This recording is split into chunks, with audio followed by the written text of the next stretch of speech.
What's up, Lakers heads? You know who it is. It's your boy Irving coming from your mama's basement, here to drop some good, juicy fish. First, I want to give a shout out and credit to my man, Anonymous Laker Nerd. He dropped an article to me a couple days back, and told me to take a look at it. This is good, and thank you, Anonymous, because in reality, that's part of my Unchained Laker Unchained series, and this fits right in. So what I want to do is I want to first give you a little bit intake about me and how I felt about D'Angelo Russell beforehand. So I was a big Jaleel Okafor fan. Me and Mike from Lakers Talk was talk about it always in the comment section. We thought for sure that D'Angelo was going to be a big bust. We were kind of upset. We were kind of like just pissed off. Um, at the beginning, I was like, man, I was so salty. I mean, seriously, man, I was like a little kid, man. I was salty. I was upset.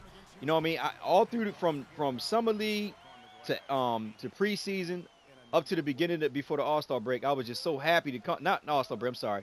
The first 2 months of the regular season, I was so excited to see D'Angelo Russell not do good. I was just happy. I was like, yeah, the Lakers did a bad decision. They should have went on and got Jaleel.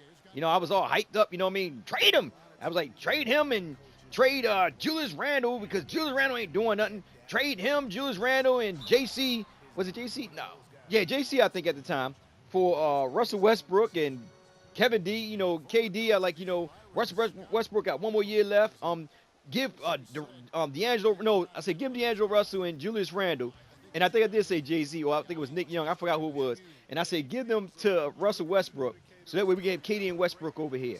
You know what I mean? Let's get a winning attitude going over here. And I was, hey, grab Whiteside. You got Russell, KD, and Whiteside. Oh my gosh, you can't beat us. Yeah, I was all excited, man, and I was trying to just, no matter how good he did, if he had one good game where you could see spurts of him looking like he was going to be something good potential, I didn't want to hear it. I had the blinders on. You know what I mean? I was like a horse with not looking out the side of my eyes. Just looking forward, and I didn't want to hear nothing he got to say and nothing like that. But over the course of time, he grew on me. And a lot had to do because I watched Kobe Bryant, and it was like, man, I mean, yeah, the Kobe Bryant of old, I didn't mind him taking all the shots, but the last couple of years, Kobe Bryant was just taking, a lot of unnecessary shots. To me, I know a lot of Laker fans, we want to like give Kobe the benefit of the doubt, but to me, I feel that Kobe could have just came off the bench. If he'd just put the pride to the side, he could came off the bench and let them young guys run. You know what I'm saying? And really, really help them develop that way. You know what I mean? And he could have, and be honest with you, Kobe could have played ball 2 more years. Depending on his next contract, where he could just took like, okay, he's not the same Kobe, so he could have took like 15 million or whatever, 12 million, and played a couple years, come off the bench, help them guys up, whatever it may be. And I felt kind of bad for Russell, Randall, and JC. You know what I mean? Because they had to play behind Kobe, and I had to stop being biased and start looking at this and say, you know what? These guys are pretty decent. So what I want to do is I want to share with you guys the reason why my whole attitude changed towards D'Angelo Russell. Like I said, I watched this game. I watched flashes of passes. I had to pay attention, and I had to look at it from a non-biased standpoint. And beginning the season, this dude was passing. He was more a passer than actually a scorer until Byron Scott said you got to be more aggressive. Then he started scoring, and Byron Scott said you got to be more team-oriented. So the guy was like kind of confused, like, where do I go? That's why when he had the interview, they're like, well, what did you assign D'Angelo? He's like, well, I don't know what it is, because he's telling the truth. He didn't know. And I was being biased on Byron Scott as well. I'm just being honest with you guys. But at the end of the day, it was like this. I looked at D'Angelo Russell, and I seen at the beginning that he was passing. He was trying to get other guys involved, but we didn't have no shooters. Most of our guys were low post players. It was just a whole messed up lineup, you know what I mean? And that you can blame that straight on the front office, but I think they did that only for a reason, because they knew they were going to sign these guys for 1 year, hoping that, they can be able to get KD or LeBron, because if you think about it, all them superstars are actually free this year. And that's what they had in plan. I think in 2014, I put an article out with Don Tizzle. I showed him a while ago, where they had plans about, being freed up around this time. But anyway, I'm going to get into this article, and this article breaks down what we can look forward to in D'Angelo Russell going forward this season. That's why this is called Lakers Unchained, D'Angelo Russell. All right, Lakers, advanced stats spell breakout year for D'Angelo Russell. And this is coming from Fansided. This is the article that anonymous Laker nerd, sent me. According to Advanced Stat, D'Angelo Russell should be in store for a breakout year in his sophomore season with the Lakers. Despite a shaky start to last season, Los Angeles Lakers guard D'Angelo Russell proved to be a good choice as the number 2 pick in the 2015 draft. He ended the year averaging 13.2 points, 3.3 assists, and 3.2 rebounds upon NBA.com. enough to earn him an All-NBA Rookie second-team nod. Statistically, Russell performed quite well compared to other rookies. Among first-year players, he was second in steals, third in assists, and first in both three-pointers made in the attempt. Something that won't show up on his stat sheet is all the oohs and ahs Russell provided to the fan base during the season. But with a new coach in Luke Walton and likely an overhaul roster being in store for the Lakers next season, Russell's role and how much success he has in a new situation are currently somewhat of a mystery. In order to solve it, we need to take a look inside his advanced stat to see just how he can take a big leap in the 2016-17 season under an offense that will be more free-flowing and up-tempo under Walton. One thing the Lakers did not do well last year was run the offense in the sense of moving the ball and simply moving around to try and create separation. It's a guy that came out, I think it's called Lakers Highlight Court or something like that. I can't think of the brother name. Please forgive me. I'm gonna try to link his name in my description. Definitely check out his videos. He give a good breakdown of like the Lakers offense running on the Luke Walton system and how it ran on the Byron Scott system. Good brother. He just started making videos. Like I said, Laker community. Let's back him up. Let's support him. Anyway, like I said, one thing the Lakers did not do well last year was run the offense in the sense of moving the ball and simply moving around and try to create separation. There was a lot of stagnation, and under Walton, LA is sure to play faster with quicker motion in the offense that should create opportunity early in the shot clock. This is the main reason why I say that we can't really re-sign Roy Hibbert, because Roy Hibbert is like an old style type of player. He don't really move up and down the floor quick enough. He'll fit San Antonio because San Antonio, they play this style of ball. They went kind of fast this year because they picked up Aldridge and they had Leonard, a couple young guys. And I think when San Antonio got out their scheme, that's the reason why OKC was able to beat these boys. They didn't play according to the way San Antonio played for so many years. They got them to the finals. They tried to play a different type of ball, and they got beaten. And Popovich, he actually, gave kudos to OKC and all that. But, okay, now back to the article. That type of potential execution will bode well for Russell, who shot his best percentage last season, 51%, with 18 to 22 seconds left on the shot clock, per NBA.com. His effective field goal percentage in those situations even higher at 60.1%. If the Lakers get out in transition more and target Russell, that will put him in the good position to make shots based on how he performed very early in the shot clock last season. Moving outside his scoring, though, you also have to look at the 20-year-old in regards to his playmaking and facilitating. While Russell only averaged 3.3 assists per game last season, his assist percentage, which measure how many teammates make shots off of a player's pass, was among the top 10 for rookies last season at 21.3%. In other words, 21.3% of Russell's teammates' shots were assists by him.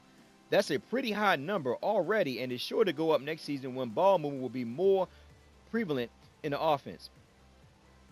Excuse me. Looking instead at his per 100 possession average, it becomes clear that Russell can actually score the ball quite effectively. Last season, he averaged 23.4 points, 5.9 assists, and 2.1 point steals per 100 possession, according to Basketball Reference. Those are some gaudy numbers that shed light on the offensive impact can and should have next season with the Lakers. So, with that being said, I want to say this. I'm sorry. Nothing's certain when major changes come into play like they will with the Lakers next year. But looking at what Walton is likely to do and what Russell showed as a rookie in terms of advanced stats, the young guard could take a huge step forward. Me personally, I truly believe this, and the only reason why I believe this is because of this. If, like I said, you gotta look at it from a non-biased, a non-biased situation. A lot of Lakers fans, some of us are still salty because we didn't get your logo for it, so they still trying to find reason to say the guy's going to be a bust. Me personally, I don't think the guy's going to be a bust. You've seen sparks of what he can do, and why I'm saying that, because if you go back and you look at last season that just passed, if you look at from the Memphis game, and that's in March, the second 24th, from the two Memphis games, he scored 22 points. Then in the Brooklyn game, he scored the 39 points when the Ice in the Vein, game. Then in Denver, he scored 24 points, right? Then he had one bad game. That was Atlanta, where he only scored 7 points. He was 3 for 16. You get that. But anyway, then you go to Golden State. And remember, all this at that time was around the time when Kobe also went out, him and Lou Williams. So keep that in mind. So it was almost around that time. So in the Golden State game, the one that he won, he had 21 points. In the Orlando game, he had 27 points. And also in the Cleveland game, he had 24 points. So for them last, let me see, 1, 2, three, four, five, six, seven. In them last 7 out of 8 games, the guy was going off. But then when Kobe came back, you notice him, JC, and Randall whole game diminished. Me personally, I think that they got to the point where, you know what, we know it's for Kobe. I'm not even going to try hard no more. I don't want to think like that because I don't want them guys to have that type of attitude. But I think that they already knew the season was over. And it was like, you know what, let's just let Kobe have his fun. We'll just sit back and just feed him and just let him do his thing because this is last year. Next year we got, it's all ours. You know what I'm saying? So that's why I think and a lot of people say, well, because at first I was thinking that, maybe Cup Chapman might trade him. I don't think they're going to trade him only because if they're smart and they're looking at Golden State Warriors for the last 4 years, Barnes, Thompson, Green, and Curry, all the draft picks by Golden State. They kept them boys together. They didn't go out and get no superstar, nothing like that. People like Iguodala, all them came for lesser pay to come off the bench. You know what I mean? To get opportunity to win. They weren't thinking Golden State going to win, but they got a chance to come off the bench. And I think Iguodala might have been a trade. I'm not too sure. It might have been a trade. I'm not too sure. But anyway, if you think about it, those four, they top four players, all of them were actually, drafted by Golden State. So Golden State allowed them dudes to build, and because they allowed them to build, they had a chemistry together. Now it's like they like the top team in the NBA, regardless if we like them or not, man. I mean, they smacking people. I used to get on Curry, but shucks, man. I mean, if you watched the finals yesterday, freaking Curry had more heart than LeBron.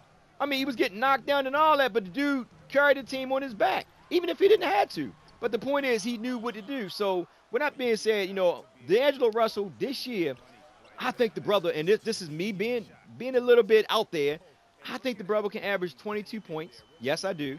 22 points, 8 assists, and 1 or 2 steals. Now, the defense-wise, I'm hoping and praying that these guys, focus on the defense as well. But if you notice, the brother's working on his handles, and that's a big thing because with his handle, it makes it that much more easier for him to get to the rim. Because that was one of the big holes that D'Angelo Russell didn't take advantage of. He never really went to the rim as much. He'd take a lot of jump shots. But with the handles, he was able to break guys down, and guess what? Now he can penetrate. They can run pick and rolls and run a whole lot of things with him now. So him and JC, they working, they trying to get it going. Man, this your boy Urban. This is D'Angelo Russell, Unchained. Look out for the brother next season. I know the Lakers people like, man, you doing all these free agents. What about us Lakers? Don't worry, people. I got y'all. I got mad freaking videos great drop. I'm dropping dings every 5 minutes, like dropping dimes. Like Lillard, when he's sitting in that car looking all funny with Kevin Love on top. You know what I mean? Kevin Love should actually be in the car. Lillard should be on top because Kevin Love ain't doing nothing. Kevin Love, go to Boston, brother. Get out of Miami. But anyway, D'Angelo Russell, man, look forward for this guy to kill the non-believers. I'm one of the non-believers that at one point in time now, I'm on the D'Angelo Russell wagon. I'm riding high, you know what I mean, on that horsey. It's your boy Urban. Like, share, subscribe. I love you guys. Look out for your boy Russell next year.